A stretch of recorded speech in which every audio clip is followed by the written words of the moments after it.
இந்த அப்பாவி மக்கள் 41 பேர் பலியாக வாய்ப்பே இல்லை. விஜய் வந்து கூட்டம் தான் நடத்த முடியுமோ இல்லையா, வந்தகர் எதுவுமே செய்யாமல் போகணும் விஜய் சொல்ல முடியாதுங்க. ஏன்னா வந்தகர் உண்மையிலே தாவேக்கா தொடராக மட்டும் இருக்குல்ல, வேற இழக்கலாம்ல, சமூக உறவுல கூறலாம்ல. திமுகவுக்கே உண்டு. திமுக செந்தில் பாலாஜி பயன்படுத்தி செந்தில் பாலாஜி மட்டும் காரணம் காட்டி திமுக தப்பிக்க நினைக்கிறது. எடப்பாடியார் போக முடியுமா, இதே மாதிரி திமுக பண்ணுது. கரூர்ல சார், விஜய் மட்டும் இல்ல, கரூர்ல எம்ஆர் விஜய் பாஸ்கர் மாவட்ட சார் அவர் நடத்தக்கூடிய சிறு நிகழ்ச்சியிலிருந்து பெரிய நிகழ்ச்சி வரை எதற்கும் அனுமதியே தரல காவல்துறை. ஒட்டுமொத்தமாவே பொங்கு மண்டலத்துக்கே செந்தில் பாலாஜி நம்பி திமுக இருக்குது.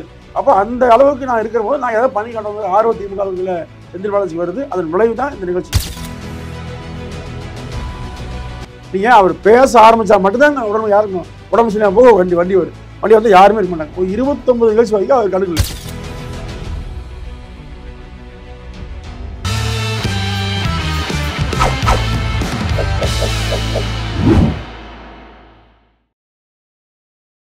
ஜெம் டிவி நேயர்கள் அனைவருக்கும் வணக்கம். அதிமுகவை சேர்ந்த பொங்கலூர் மணிகண்டன் அவர்கள் நம்மோடு இணைந்துள்ளார். அவரிடம் கரூர் துயர சம்பவம் குறித்தும் இந்த துயர சம்பவத்தில் சென்னை உயர்நீதிமன்ற மதுரை கிளை வழங்கியுள்ள தீர்ப்பு குறித்து விரிவாக விவாதிக்கலாம். சார் வணக்கம். சார் வணக்கம்.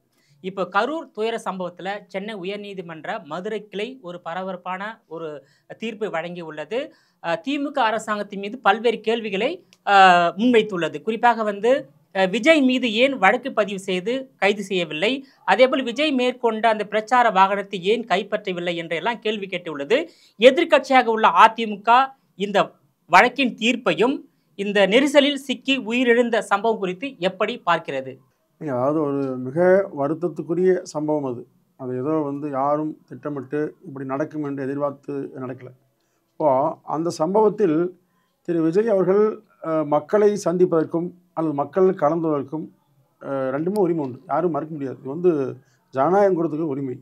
எனவே இந்த உரிமையை பறிப்பதற்கு நீதிமன்றங்களோ அல்லது வந்து வேறு எந்த வகையில் எந்த உயர் பொறுப்புள்ளவர்களோ அது வந்து தடை செய்ய முடியாது.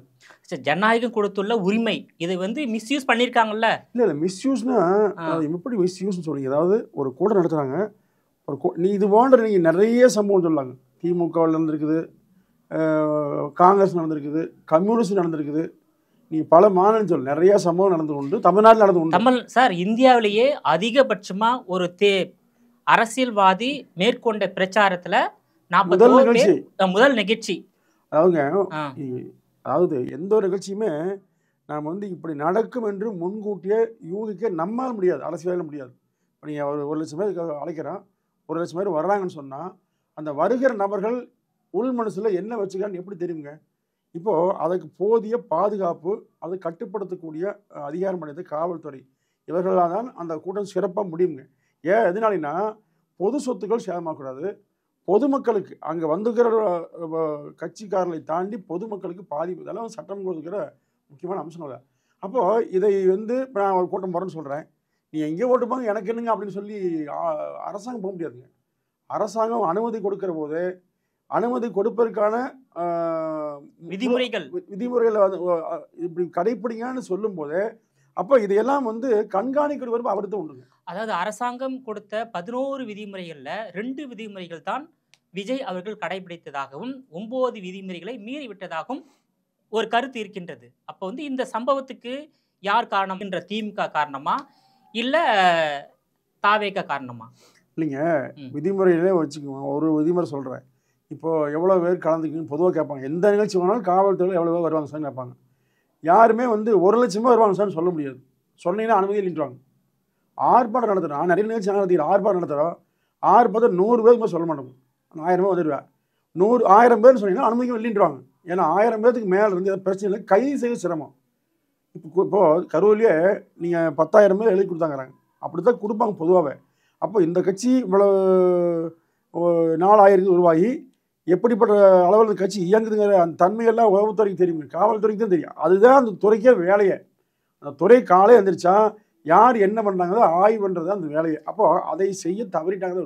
யார் செய்த தவறு? காவல்துறை நான் குற்றச்சாட்ட மாட்டேன், ஏன்னா உளவுத்துறை செய்த தவறு, உளவுத்துறை தான் தவறு. முதலமைச்சர் அல்லது வந்து அங்கே அந்த மாவட்டத்தோட நிர்வாகத்தை கட்டமைக்கிற கட்டுப்படுத்துகிற அந்த கரூர் மாவட்ட செயலாளர் செந்தில் பாலாஜி, ஆளுங்கட்சி சேர்ந்து செந்தில் பாலாஜி மற்ற எல்லாருமே. ஏன்னா இப்போ நீங்கள் பொதுவாக வந்து ஒரு கூட்டம் நடந்தாங்க, கலவரமாகி போச்சு, இறந்துட்டாங்க, இவர் தான் தப்புன்னு முடிச்சிங்கன்னா வேறு இனிமேல் நடக்கிற எல்லா சம்பவத்துக்கும் வந்து தலைவரை பொறுப்பாக்குவதற்கு வேண்டுமென்றே ஒரு எதிர்கட்சியோ அல்லது ஆளுங்கட்சியோ அல்லது மாற்றுக் கட்சியோ பல பேரை ஏதாவது அசம்பாவை உருவாக்கி செயற்கை பண்ணக்க வாய்ப்பு இருக்குங்க. அப்போ இது வந்து முழுக்க முழுக்க அரசு நிர்வாகம் கையாள வேண்டுங்க. அதுதான் சரியா இருக்கு. அரசு நிர்வாகம் செய்த தவறால் தான் 41 பேர். நிச்சயமா அரசு நிர்வாகம் காரணம் என்ன சார்? அரசு நிர்வாகம்னா நிறைய அமைப்பு இருக்கு இல்லையா? முதலமைச்சர் காரணமா, இல்ல காவல்துறை காரணமா, இல்ல வந்து உளவுத்துறை காரணமா, இல்ல மாவட்ட நிர்வாகம் காரணமா? கேட்கிறேன். ரஜினிகாந்த் வந்து கோயம்புத்தூர் வரணும் ஒரு தேதி அறிவிக்கணும்னு வச்சுக்கோங்க. காவல்துறை என்ன நீங்க 136 போலீஸ் விட்டுருவீங்களா? இல்லை உண்மையிலே போதுங்களா? ரஜினிகாந்த் வரான்னு சொன்னால் குறைஞ்சது ஒரு 10,000 பேர், நான் சொல்லுவது மினிமம் 10,000 பேர்லேருந்து 50,000 பேர் வரதுக்கு வாய்ப்பு இருக்குது. அப்போது அந்த 50,000 பேரும் சேர்ந்து அவர் ஏதாவது பண்ணுறதுக்கு வாய்ப்பு இருக்குது, அல்லது வந்தவர்களே சண்டை நடக்க வாய்ப்பு இருக்குது. அப்படிங்கிற போது இதை வந்து முன்கூட்டியே திட்டமிட்டு இப்படி தான் பண்ணணும், இப்படி தான் வரணும்னு சொல்லுவாங்க. அப்போ காவல்துறை அதை வந்து கட்டமைக்கணுங்க, நீங்கள் ஒழுங்குபடுத்தணும். அப்போ இதை செய்ய தவறி போட்டு 136 போலீஸை அதிமுக பொதுச்சாலைக்கு கொடுத்துருக்காங்க. அதே மாதிரி விஜய்க்கு 500 போலீஸுங்கிறாங்க. நீங்கள் ஒரு 26 பேர்னு வச்சுக்கோங்க. 26 பேருக்கு 500 போலீஸ் போதுங்களா? ஏன்னா வர்றவங்க எல்லாமே இல்லை யோகா மையத்தில் போய் மெடிடேஷன் பண்ணி தியானம் பண்ணி எல்லாம் நேர்த்தியாக காலையில் எல்லாமே பலதரப்பட்ட மக்கள், பல நிலையில் வாழக்கூடிய மக்கள், பல குடும்ப சூழ்நிலையில் அழுந்தி வாழ அவங்களுக்கு பல சங்கட சச்சரவு கோவதாவும் எல்லாமே இருக்குங்க. அப்போது அவர்கள் பொது இடத்துல ஒரு நிகழ்ச்சியை கையாளுகிற போது பல சிக்கல் வருங்க. அதுக்கு தான் காவல்துறை, அதுக்கு தான் அரசு நிர்வாகம். அப்போ இவர்கள் வந்து கட்டுப்படுத்துகிற ஒரு வாய்ப்பு உருவாக்கியிருந்தால் இந்த அப்பாவி மக்கள் 41 பேர் பலியாக வாய்ப்பே இல்லை. விஜய் வந்து கூட்டம் தான் நடத்த முடியும் இல்லையா? வந்தகர் எதுவுமே செய்யாமல் போகணும் விஜய் சொல்ல முடியாதுங்க. ஏன்னா வந்தகர் உண்மையிலே தாவேக்கா தொடராம மட்டும் இருக்குல்ல, வேற இருக்கலாம்ல, சமூக உறவுல கூறலாம்ல, இதுக்கு அளவீடு இருக்குங்களா? எப்படி சொல்லுங்க நீங்க? அப்போது இதை வந்து சார் வந்தகரம் போகாமே உங்களுக்கான எப்படி எப்படி உறுதிப்படுத்துவீங்க? வேண்டுமென்றே அது குலைப்பதற்கு சமூக விரோதிகள் பூந்துக்கலாம், எதிர்கட்சிகள் வேலையாக இருக்கலாம். அப்படி ஆளுங்கட்சி திமுக தான் எதிர்கட்சி. இப்போ அதிமுக தாவேக்க போன்ற கட்சிகளுக்கெல்லாம் எதிர்கட்சி யாருங்க? இப்போ திமுக தான். அப்போ அந்த கட்சி வேலையாக இருக்கலாமுங்க. அப்போ ஆளுங்கட்சினா வந்து ஆளுங்கட்சியை சேர்ந்த கரூர் மாவட்ட செயலாளர் முன்னாள் அமைச்சர் செந்தில் பாலாஜி திமுகவுக்கே உண்டு. திமுக செந்தில் பாலாஜி பயன்படுத்தி செந்தில் பாலாஜி மட்டும் காரணம் காட்டி திமுக தப்பிக்க நினைக்கிறது. அரசு தான் காரணம், ஸ்டாலினுடைய அரசு தான் காரணம். கையாளாக போலீஸார் அத்திவரதனுடைய நிகழ்ச்சி காஞ்சிபுரம் நடந்தது, பல லட்சம் பேர் கலந்தாங்க. அதிமுக அரசு மிக சரியாக கையாண்டு அசம்பாவம் எல்லாம் முடிச்சது. ஆனால் இதில் சில ஆயிரம் பேர்த்தையே சமாளிக்கக்கூடிய அளவுக்கு காவல்துறையை நீங்கள் பயன்படுத்தல குற்றச்சாட்டு. சரி, அந்த கூட்டத்தில் வந்து திமுக இதன்னு சதி வேலை செய்து அந்த கலவரத்தை ஏற்படுத்தி உயிர் பலி ஆக்க முயற்சிதா? இல்லை, திமுக வந்துங்க அவருடைய ஜீனே பார்த்தீங்கன்னா தனக்கு எதிரானவர்களை, தனக்கு எதிராக பேசுபவர்களை ஏதாவது வேண்டாத அளவில் என்னென்ன சங்கடம் உருவாக்க முடியுமோ சங்கடத்தை உருவாக்க பாடிக்கிறார். புதுசாலும் இல்லை.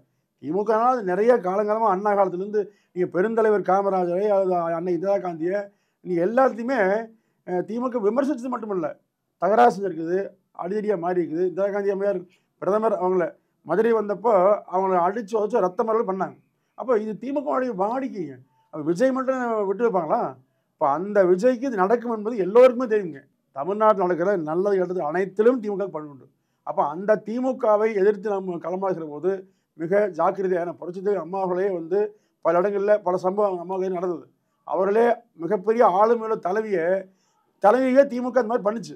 அதனால விஜய்களை ஏமாத்துறவங்க சாதாரண பண்ணிடுவாங்க. அதனால விஜய் கொஞ்சம் ஏமாண்டாரு உண்மை. ஏமாண்டாரு. கரூர் துயர சம்பவத்தில் ஆளுங்கட்சிக்கு மறைமுகமாக சார் மறைமுக ஆளுங்கட்சி தான் காரணம். திமுக ஆட்சி தான் வகையில காரணம். ஆளுங்கட்சி எல்லா வகையிலும் காரணம்ங்க. நீங்க கூட்டத்தை குறுகிய இடத்துல இருங்க, அந்த இடம் ஒதுக்குனதே வந்து அதாவது ஜனவரி மாதம் இந்த வருஷ தொடக்கத்தில் அதிமுகவுடைய 100ஆம் விழா எம்ஜிஆர் ஃபங்க்ஷனுக்கு கேட்க போகும்போது இந்த இடம் பொருத்தமாக இடம் சொல்லி கடிதமே தர்றாங்க. இந்த இடமே வேண்டாங்கிறாங்க. ஏன்னா குறுலான திடீர்னு ஆசமான ஓட முடியாது. அப்போ இந்த இடத்த வேண்டாம்னு அதிமுக சொன்னவங்க ஒரு 6-7-8 மாதம் கழிச்சு அதே இடத்த அதிமுக தர்றாங்க, தாவக்கு தர்றாங்க. அப்போ இது உள்நோக்கம் என்னங்க? குறுலாக இடத்துக்கு கொடுத்து நீங்கள் சிரமப்படுங்கன்னு ஒன்று, அசமாக நடந்தால் நீங்கள் பாதிக்கப்படுங்க என்ன ஒன்று. ரெண்டாவது, காவல்துறை உள்ளே கொண்டு வராமல் இவருக்குள்ளேயே முட்டால் மோத வந்துன்னா ஒருவர் மோதிட்டாங்கன்னா அடுத்த கூட்டத்துக்கு வர்றதுக்கு பயப்படுவாங்க, யோசிப்பாங்க. அப்போ விஜய் மீது இருக்கிற அந்த மதிப்பெல்லாம் குறைக்கிறதுக்கான வாய்ப்பு உருவாகுது. இதெல்லாம் திமுக செய்த அரசியல் சூழ்ச்சி, திட்டமிட்ட சதி வேலை. அரசியல் சூழ்ச்சி. இந்த சூழ்ச்சிக்கு விஜய் பலியாயிட்டாரு. அதிமுக இதில் பலியாகாம தங்களுடைய அனுபவத்தினால் தப்பிக்குது. நீங்க உங்க அனுபவம் அதிமுக என்ன ஆமாங்க, இருக்கின்றது, அதிமுக அதனால வந்து கட்டமைப்புல வச்சு ம். இன்னைக்கு பாருங்க எடப்பாடியார் போக முடியுமா, இதே மாதிரி திமுக பண்ணுது. கரூர்ல சார், ஆ, இங்க விஜய் மட்டும் இல்ல, கரூர்ல எம்ஆர் விஜயபாஸ்கர் மாவட்ட சார் அவர் நடத்தக்கூடிய சிறு நிகழ்ச்சியிலிருந்து பெரிய நிகழ்ச்சி வரை எதற்கும் அனுமதியே தரதல் காவல்துறை. அங்கே சோத்தில் விளம்பர முடியாது, வால்போ சொல்ல முடியாது, நிர்வாகிகளை பொய் வழக்கு போட்டு கைது பண்ணுறது, இப்படி ஒவ்வொன்றையும் திமுக செய்து வருது. முக்கியமான நிர்வாகிகளை காரிலே கடத்திட்டு போனாங்க திமுகவுக்கு சில மாதம் முன்பாக. அப்போ இந்த மாதிரி அராஜகத்தை மொத்தமாக குத்தகைக்கு எடுத்து கரூரில், ஏன்னா செந்தில் பாலாஜி திமுக தலைமைக்கு நெருக்கமானவர். இந்த மாதிரிலாம் காரியம் செஞ்சு காக்கா பிடிச்சி அந்த குடும்பத்தோடு நிறைய ஒட்டிட்டாரு. அடுத்தடுத்து வாய் போகிறோன்னு சொன்னால் இது செய்யவங்கிற அளவுக்கு வந்துட்டாரு. ஒட்டுமொத்தமாகவே பொங்கு மண்டலத்துக்கே செந்தில் பாலாஜி நம்பி திமுக இருக்குது. அப்போ அந்த அளவுக்கு நான் இருக்கிற போது நான் ஏதாவது பண்ணி காட்டுங்கிற ஆர்வ திமுகவுக்குள்ள செந்தில் பாலாஜி வருது. அதன் விளைவு தான் இந்த நிகழ்ச்சி. அதாவது விஜய் அவர்களுக்கு மக்கள் மத்தியில் உள்ள செல்வாக்கு சீர்குலைக்க வேண்டும் என்பதற்காக செல்வாக்கு என்பதை தாண்டி ஆளுங்கட்சியால் செல்வாக்குங்கிறதை சதித்திட்டம் தாண்டி செய்யப்பட்டு நடத்தப்பட்ட ஒரு படுகொலை. செல்வாக்குங்கிறத தாண்டிங்க ஆ. விஜய் திமுகவை விமர்சிக்கிறார். திமுகவுக்கு வாழ்நாள் எழுதி அதிமுக, அதிமுக குரலாக விஜய் மாறிவிட்டார். எனவே இவரையும் நம்ம ஏதாவது சிரமப்படுத்தணும் அப்படிங்கிற நோக்கம் இருந்தது. அந்த நோக்கத்தை 41 பேங்கிற அப்பாவிகளை பழி கொடுத்து ஆக்கிட்டாங்க திமுகவில். இப்போ நீங்க எதிர்கட்சியாக உள்ள அதிமுக அப்படி சொல்லுது. ஆனா நீதிமன்றம் என்ன சொல்லியிருக்குனாக்கா, விஜய் மீது ஏன் வழக்கு பதிவு செய்யவில்லை, ஏன் கைது செய்யவில்லை, அவருடைய பிரச்சார வாகனத்தை ஏன் கைப்பற்றவில்லை. இன்னொரு விஷயம் வந்து விஜய் அவர்கள் வந்து தொண்டர்களை நடுவுல விட்டு தப்பித்து விட்டார் என்ற ஒரு விளக்கத்தை கொடுத்திருக்காங்க. இது எப்படி பாக்குறீங்க? நீங்க நீதிமன்றங்களை நம்ம விமர்சிக்க கூடாதுங்கிறது நம்முடைய அரசியல் சட்டத்தோட விதி. ஆனா நான் விமர்சனிக்க வரதை விஜய் மீது முன்வைத்துள்ள அந்த குற்றச்சாட்டை நீங்க எப்படி பாக்குறீங்க? சரி, கருணாநிதி அவர்கள் வந்து கடந்த காலங்களில் சமயத்திலேயும் திமுக எல்லாம் பேசியிருக்காங்க. கருணாநிதி அவர்கள் தெளிவாக சொல்லுவார், உச்ச நீதிமன்றத்தில் திமுக ஆதரவாக தீர்ப்பு வந்துன்னா அந்த தீர்ப்பு பாராட்டுவார், உச்ச நீதிமன்றத்தை மதிப்பார். எதிராக வந்துன்னா அது உச்ச நீதிமன்றமாக உச்சி குடிமன்றமாக கேட்பார், உச்சி குடிமை மன்றமாக கேட்பார். அடுத்தது தீர்ப்பு இவருக்கு பாதகமாக திமுக வந்துச்சுன்னா யாருக்கு சாதகமாக வந்ததோ அது தீர்ப்பு வாங்கப்பட்டதா வழங்கப்பட்டதான் பார். அப்போ இப்படி இவர்களுக்கு சந்தர்ப்ப சூழ்நிலைக்கு ஏற்ப நீதிமன்றத்தை விமர்சிப்பதும் அல்லது நீதிபதி ஒரு தீர்ப்பை சாதகமாக கொடுத்தா பாராட்டுவதும் திமுக வாடிக்கை. உண்மையில் விஜய் அவர்களுக்கு பலவாறான நெருக்குதலை தருகிறது. நீதி மூலமாகவும் நிதி மூலமாகவும் சட்ட ரீதியாகவும் தார்மீக ரீதியாகவும் திமுக அரசு எதிராக செயல்படுகிறது. அதனால தான் பார்த்தீங்கன்னா விஜயால் ஒரு ஜீரணிச்சு வெளியில் பேச முடியல. வரலங்கிறாங்க. உண்மையிலேயே தொண்டர்களை பாதுகாக்கணும், அதுக்கான கட்டமைப்பு உருவாக்கணும், வேலைகள் செய்யணுக்கு விஜய் கடமை உண்டு. ஆனால் அந்த கடமையிலேருந்து தவறிட்டால் விஜய் மறுக்க முடியாது. ஆனால் அதே சமயம் எதிராளி யாருங்கிறத விஜய் உணரலை. எதிராளி மிக மோசடியானவர். எம்ஜிஆர் சொல்லுவாருங்க, திமுக மிகப்பெரிய சக்தி பாரு, பெரிய சக்தி உண்மையிலே திமுக சாதாரண சக்தி அல்ல. அதுதான் சொல்லுவாரு. அதாவது சக்தின்னு சொன்னா நல்ல சக்தி, அவர் தீய சக்தி எம்ஜிஆர் சொன்னார். அந்த தீய சக்தி தீய செயலுக்கு மட்டுமே உடனே இருக்குங்க. எனவே திமுகவை திரும்ப திரும்ப திரும்ப விஜய் சீண்ட அவருக்கு இன்னும் தொல்லைகள் கூடுங்க. அவருக்கு ஒரு பாதுகாப்பட்ட நிலையை திமுக உருவாக்கி இருக்கிறது. எனவே தானே அதிமுக பொதுச் செயலாளர் நம் கண் முன்னாலே திமுக நபர் அவர் அரசியலுக்கு கூட்டணி வராது, கூட்டணி வரல, எழுத்து பேசால கவலைப்படாமல் விஜய் என்கிற ஒருவரை பாதுகாக்க வேணுங்கிற அடிப்படையில் அதிமுக பொதுச் செயலாளர் சரியா நடுநிலையாக பேசியிருக்கார். அது எடப்பாடி அவர்கள் வந்து விஜயை பாதுகாத்து உள்ளார், பாராட்டுக்குரியது. ஆனால் அந்த 41 உயிர்களை பாதுகாத்து இருக்கலாம் இல்லையா? சரிங்க, நீங்கள் அதிமுக கூட்டம் நடந்துச்சு, மிக தேர்ந்த அனுபவமுள்ள நபர்கள் எல்லாமே சரியாக நடத்திட்டாங்க. இப்போ அந்த மாதிரி விஜயம் நடத்தவும் எதிர்பார்த்தாங்க அதிமுக. இப்போ விஜய் ஏமாட்டாங்கிறத இப்போ நீங்கள் அதுக்கு போய் அதிமுக வடி என்ன செய்ய முடியுங்க? என்னை பாதுகாக்கணும்னா நீங்கள் கொலை நடக்கும் போது எடப்பாடியார் வாங்கினது சினிமா மாதிரி கூச்சலாம் செய்ய முடியாதுங்க. சினிமா வேறு நிஜ வாழ்க்கை இல்லை. திமுக இந்த மாதிரி சதி வேலை செய்யும் ஒரு அறிவுரை ஒவ்வொரு கூட்டங்களும் எடப்பாடியார் பேச நீங்க கேட்டிருப்பீங்க மன்னிப்பா. அதாவது எனக்கு தெரியும் 12 கூட்டத்துக்கு நான் கலந்தேன். 30 கூட்டத்துக்கு மேலே இதுவரை 169 தொகுதி போயிருக்காரு. 30 கூட்டத்துக்கு மேலே அதிமுக பொதுச் எடப்பாடியார் பேசுகிற போதெல்லாம் ஒரு ஆம்புலன்ஸ் வருங்க. இதை சொன்னீங்கன்னா அவசரத்துக்கு போய்தான் நான் பக்கத்து வீட்டில் போக முடியல, எப்படி சொல்றீங்க? நீங்கள் அவர் பேச ஆரம்பித்தா மட்டும்தான் உடம்பு யாருக்கும் உடம்பு சரியாக போக வண்டி வந்து யாருமே இருக்க மாட்டாங்க. ஒரு 29 நிகழ்ச்சி வரைக்கும் அவர் கணக்கில். அதன் பிறகு அவருக்கே ஒரு சந்தேகம் வருது, எப்படி நான் பேச துவங்கும் போது நான் அந்த அதாவதுங்க ஒரு இடத்துல வேற 2-3 பாதைகள் தஞ்சையோடு இருக்குது, ஆனால் வாட்டியம் வந்து இங்கே நடக்குது. அதில் ஆம்புலன்ஸ் விட்டு அந்த இடத்துக்கு போகாமல் இதுலேயே தான் வருது. அப்போ தான் சந்தேகம் வருது. அந்த ஆம்புலன்ஸ் நிறுத்தி பார்த்தா உள்ள யாருமே இல்லை. அந்த டிரைவரை கேட்டால் யார் ஃபோன் பண்ணி வர சொன்னால் எந்த நோயாளி பார்க்க எந்த ஊருக்கு போகிற முன்னுக்கு பண்ண போகிறலாம் வளர்றா. அப்போ இதுலேருந்து தான் தெரியுது திமுக அரசு வேணும்னே எடப்பாடியார் பேச்சு. ஏன்னா அவர் வந்து அதிமுக தொண்டர்களுக்கு உசுப்பேத்தல் மட்டுமில்லை, ஒட்டுமொத்த தமிழ்நாடு மக்களே விரும்புகிற மாதிரி மக்கள் பிரச்சனையும் பேசுகிறார். திமுக அரசு எதிராக பேசும்போது இது எதிர்கொள்ளா மாறிங்க அச்சத்தில் திமுக ஒவ்வொரு முறையும் பண்ணுச்சுங்க. அப்போது இதையெல்லாம் அதிமுக உணர்ந்து தான் வந்து தொடர்ந்து போயிடுச்சு. திமுக பண்ணுது. இதை உணர்ந்திருக்கணும் விஜய். அது உணராம விட்டார். அவ்வளோதான். விஜய் வந்து அன்னைக்கு வந்து ஒரு 32 ஆம்புலன்ஸ் வந்திருக்கு. ஃபர்ஸ்ட் 2 ஆம்புலன்ஸ் வந்திருக்கு, அதன் பிறகு 30 ஆம்புலன்ஸ் வந்திருக்கு. அன்னைக்கு 30 ஆம்புலன்ஸ் எப்படி உடனே வருங்க? சாவான் எப்படி தெரியவர்களுக்கு? அசம்பாவிதம் நடக்கும்னு முன்கூட்டியே தெரிந்து கொண்டு அதாவது அவங்க கொலை வேணும் நினைச்சிருக்க வாய்ப்பு இல்லை, அடிபடுவாங்க, பாதிக்கப்படுவாங்க, மருத்துவமனைக்கு திமுக பாதுகாத்த மாதிரி ஒரு சட்டம் பண்ணாலும் பண்ணுது. ஆனால் இது விரைவில் வேறாம போயிடும். அதாவது பாதிப்பு வந்து தாவேக்கால் ஏற்பட்ட மாதிரியும் அந்த பாதிப்பிலிருந்து திமுக மீட்ட மாதிரி ஒரு மாயை கிரியேட் பண்ண முயற்சி பண்ணாங்க. தாவேக்காவே செய்யாததை நாங்கள் வாருக்கு மக்களுக்காக செஞ்சு எங்களை திட்டுறாங்க. ஆனால் நாங்கள் தான் பாதுகாத்த ஒரு கட்டணம் உருவாக்க முயற்சி சொன்னாங்க. இது மக்களுக்கு வந்து உண்மையிலேயே திமுக மீது கொந்தளிப்பு உருவாயிட்டது. ஏன்னா எடப்பாடியா என்ன வேணால் சொன்னாரோ அதை விஜய் மூலமாக அதை செய்தி காட்டி போட்டாங்க. எனவே வருகிற 2027 இந்த கொடுங்கோல் ஆட்சி அப்புறப்படுத்த வேணுங்கிறது அதிமுக மட்டுமல்ல மக்களும் உறுதியாக்காங்க. அதனால திமுக மீதுள்ள அந்த எதிர்ப்பரசலை கையாளர்கள் எல்லோருமே ஒன்று சேர்ந்து திமுகவை அடியோட வீழ்த்தோங்கிறத மக்களுடைய எண்ணமா இருக்குது. ஓகே சார், அதாவது அதிமுக கூட்டத்திலும் தாவேக கூட்டத்திலும் அந்த ஆம்புலன்ஸ் விட்டு கூட்டத்தை டிஸ்டர்ப் பண்றாங்கன்னு சொல்லியிருக்கீங்க, அது உறுதியாகப்பட்டுள்ளது. இப்போ நீதிமன்றம் அந்த சொல்லியுள்ள கருத்தை பத்தி என்ன கருத்து? அதாவது நீதிமன்றம் சட்ட ரீதியா அவங்க சட்டப்படி மட்டும் எதுவும் பேசணுங்க. தனிப்பட்ட முறையில் மணிகண்டன் சரியில்லை, தினேஷ் சரியில்லை, விஜயபாலன் சரியில்லை, அதனால பேச முடியாது. அதாவது விஜய்க்கு தலைமை பெண் பிள்ளை அப்படி இதெல்லாம் எங்கே பார்த்தாரு? இப்போது சட்டம் அப்படி சொல்லுதா பார்க்க சொல்லி அரசியலமைப்பு சட்டம் என்ன கொடுத்துருக்கோ அந்த சட்டத்துக்கு உட்பட்டு சட்டத்தின்படி தான் ஒரு நிர்வாகம் பண்ணணும். அதாவது 4 தூணில் மக்கள் இன்னைக்கு வந்து நம்புகிற ஒரே தூண்னா நீதித்துறை தான். இப்போ அந்த நீதித்துறை வந்து தனிப்பட்ட முறையில் நீங்கள் இந்த மாதிரி பேச ஆரம்பிச்சிங்கன்னா மக்களுக்கு சந்தேகம் வந்துருங்க. விஜய்க்கு தலைமை பண்பு இல்லைன்னு சொல்லலாம். வந்து நீங்க சரியான தொண்டர்கள் மீதும் அக்கறை இல்லை. அது வந்து நீங்க அப்படியெல்லாம் யாருமே தொண்டரெல்லாம் வர்றவங்களாம் வரட்டு எல்லாம் செத்து போகிறதுனால யாரும் நினைக்க மாட்டாங்க. எந்த கட்சியும் நினைக்காது சார், நினைக்காது. நீ நினைக்கிறாம எனக்கு தெரியாது. ஆனால் இதை ஒரு நீதிபதியாக வேறு மாதிரி சொல்லாமல் இப்படி சொன்னாங்க, அது விமர்சனம் ஆகிட்டு இருக்குது. ஏன்னா நான் இது வந்து அவர் மேலே தனிப்பட்ட முறையில் குறை சொல்ல, நீதிபதி மேலே இல்லை உள்நோக்கம் கற்பிக்கல. அவர் வந்து அவருடைய அம்மா, அவர் தாயார் வந்து சங்கரவள்ளி அவங்களோட மகன் தான் அவர் நீதிபதி. ஆமாம், நீதிபதி. திமுக எம்எல்ஏ. அவங்க நீதிபதியுடைய அம்மா வந்து சங்கரவள்ளிங்கிற திமுக முன்னாள் எம்எல்ஏ, சட்டமன்ற உறுப்பினர். எந்த தொகுதிக்கு? அச்சரப்பாக்கம்.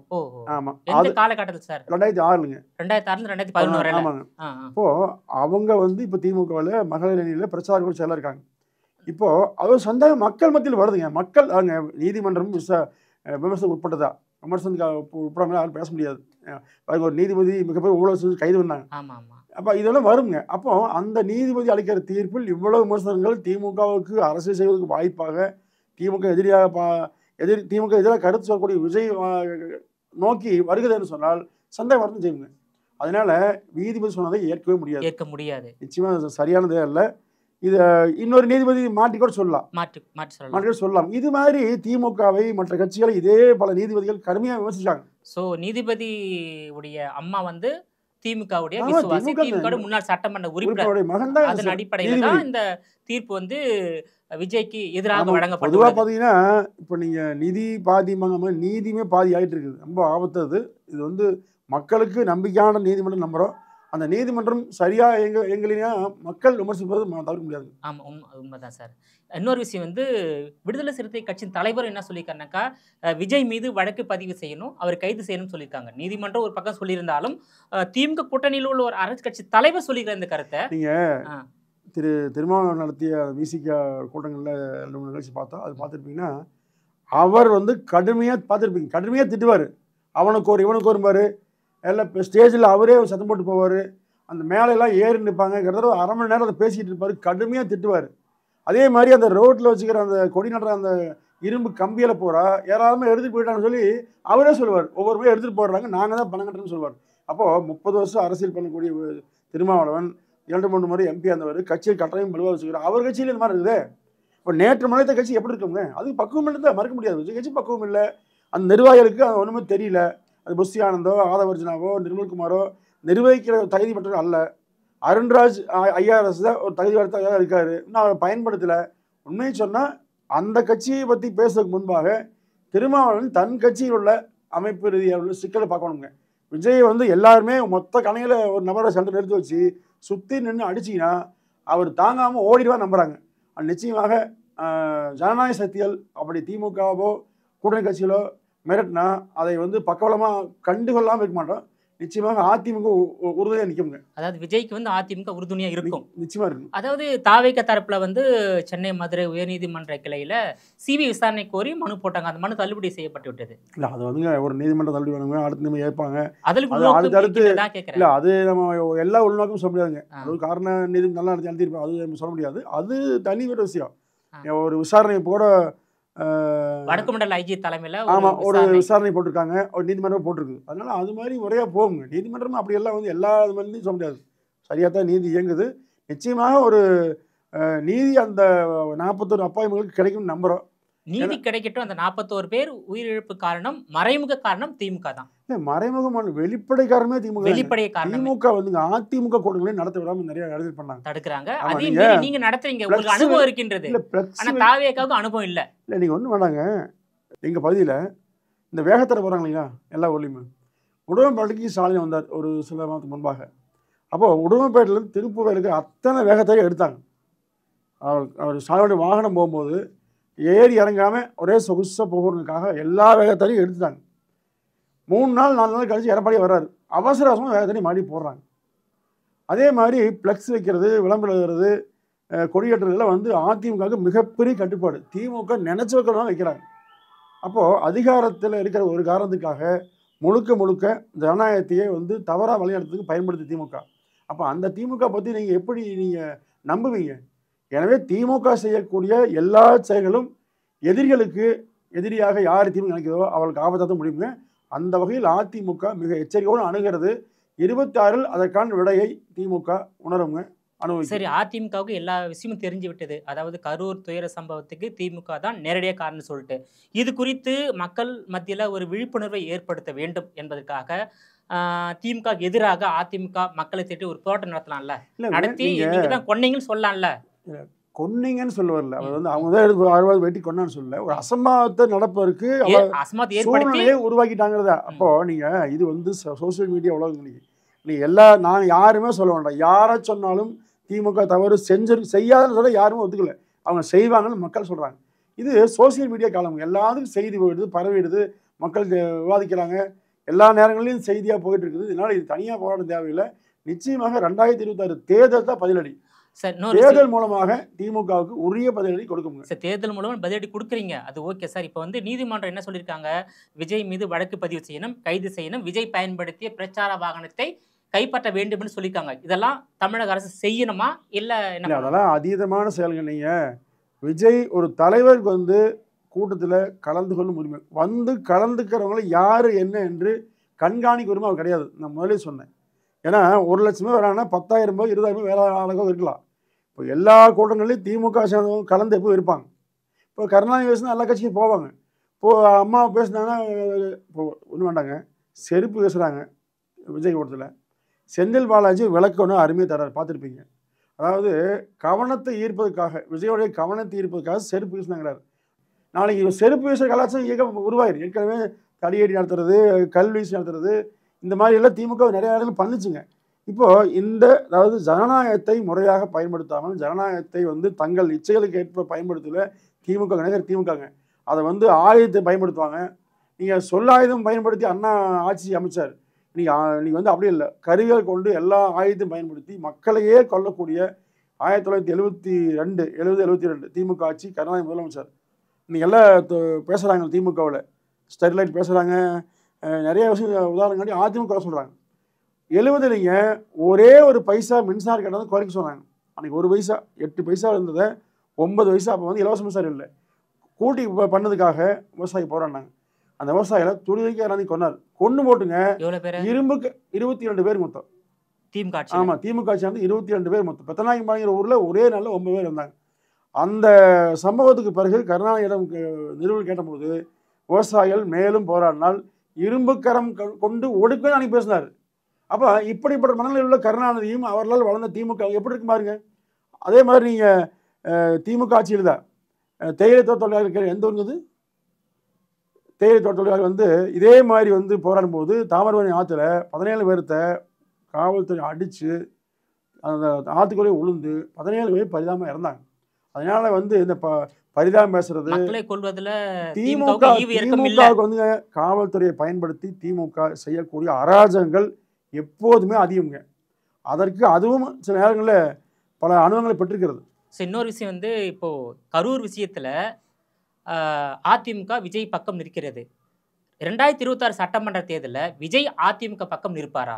இல்லை, நீ விஜய் பக்கம் நிற்கணும் இல்லைங்க, மக்களுடைய துன்பத்தில் அதிமுக பங்கெடுக்க மக்கள் பக்கம் நிற்கிறது. அதுதான் நீங்க விஜய் பக்கம் நிற்கிறது. இறந்தவங்க பாதிக்கப்பட்டது, மக்களும் பாதிக்கப்பட்டாங்க, விஜயும் பாதிக்கப்பட்டிருக்காங்க. இறந்தவங்க அடிபட்டவங்க நம்முடைய மக்கள், தாவேக்கா மக்கள், திமுக மக்கள்லாம் அவங்க பிறக்கும்போது இல்லை என்னங்க, பிறக்கும்போது யாருக்கும் அதான் இந்த கட்சி கிடையாது, நம்ம நாட்டில் தான் பிறந்தோம்.